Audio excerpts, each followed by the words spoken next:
Golf Central on YouTube is brought to you by the new Paradigm Woods and Irons from Callaway. And hi again, everyone. I'm Jimmy Roberts, and this is your Golf Central update. Siwoo Kim outlasts Hayden Buckley at the Sony Open. Chris Kirk with another top 3 finish at Waialae. 2 years ago, he saved his tour card by birdieing the final hole and finishing tied for second. Meanwhile, 44-year-old Matt Kuchar ends up tied for 7th. After the tournament, Kim talked about staying collected during a nail-biting finish. Always hard, but I'm trying to get, I got too much passion and too much high expectation, so I think that makes me more nervous and pressure and stress. So trying to be more, this year goals with my caddy, with the Manny I talked to with him week before here, so trying to be a better attitude and trying to be more act better when I hit the bad shot, trying to be less upset. I think that helps for this week. Find yourself trying to change your game because you thought you had to be better? Yeah, I think I was not good enough for the top level, all the top 10 players, but somehow I got lucky. That's why I won the Look Here, and then next year won the Players.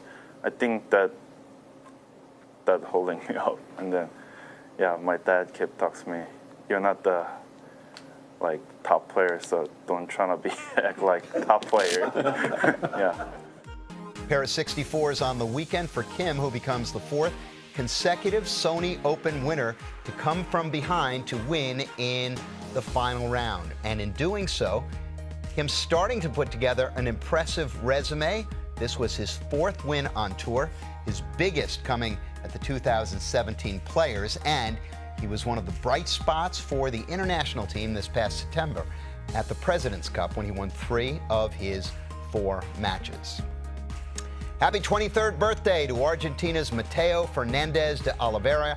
Yesterday, he gave himself an early birthday present by winning the Latin America Amateur Championship, finishing 4 clear of the field at Grand Reserve in Puerto Rico to earn a spot in the Masters, the U.S. Open, and the Open Championship. Oliveira is already an accomplished amateur internationally and collegiately here in the U.S., currently a senior at Arkansas. He was All-America last year. His win at the Latin Am comes a year after he was the runner-up by just 1 shot. Lake Nona Golf and Country Club, site of the LPGA's Hilton Grand Vacations Tournament of Champions, as they begin their 2023 season, just the 2nd time that Nona hosts the event. Impressive roster of pros who call this course home: Nick Faldo, Ernie Els, Annika Sorenstam, and Lydia Ko, among others. One of the tour's rising stars will appear at the Tournament of Champions for the first time. Sweden's Maja Stark won the 2022 ISPS Handa World Invitational back in August. The tournament was co-sponsored by the Ladies European Tour and the LPGA, and Stark's victory earned her LPGA Tour card. The former Oklahoma State star already has 5 worldwide wins as a professional. And pleased now to welcome in Maja Stark, 23 years old, already with a win on the LPGA Tour. Maja, you get to play this week in an elite field. What's the past year been like for you? It's been, I don't know, it feels like it's been going pretty slow, to be honest. It was very intense. I've learned a lot about what pro golf is all about, and it's been a lot of fun. Well, fun is good. Golf is a game. If you had to put your finger on one thing that you might have learned, the most important thing you may have learned in the last year, is there something you can identify? Oh, yeah, for sure. I can't play as many tournaments in a row as I thought I could. That was one big thing. I think when I was little, you could play 36 holes a whole week, 7 days in a row. But now that's just not possible, and I can't play more than 5 weeks because my body's falling apart when I do that. Yeah, golf can take a toll on the body for sure, no matter how old you are. All right, you had the opportunity to play at the Augusta National Women's Amateur.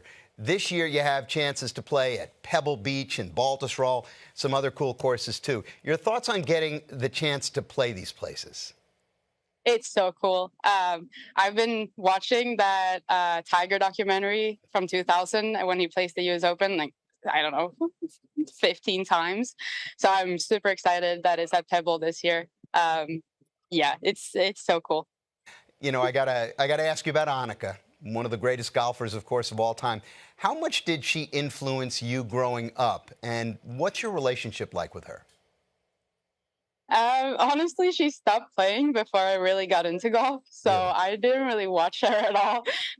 But it's really cool to know her, and I've talked to her for quite a long time. I mean, it started with the Annika Cup when I was 15, where we play Swedish players do a match play competition against each other, and we got to have lunch with her and kind of talk one-on-one with her at the end of that tournament. And then, yeah, just seeing her every year at the Annika Invitational and stuff like that is it's really cool to feel like it's such a normal thing to know Annika Sternstad. I mean, she's the greatest of all time. So I'm really excited to see her this week. Yeah, did she ever give you any advice of any kind? I don't remember. I bet a bunch. I think I had a lot of questions, especially at the Annika Cup. But I think I was so young that it was very basic things. But I had never been on the national team before or anything. Really learned the basics. So I think it was a lot about equipment. We learned something about. I remember changing grips. But you should change your grips every year. Was something she said. Huh.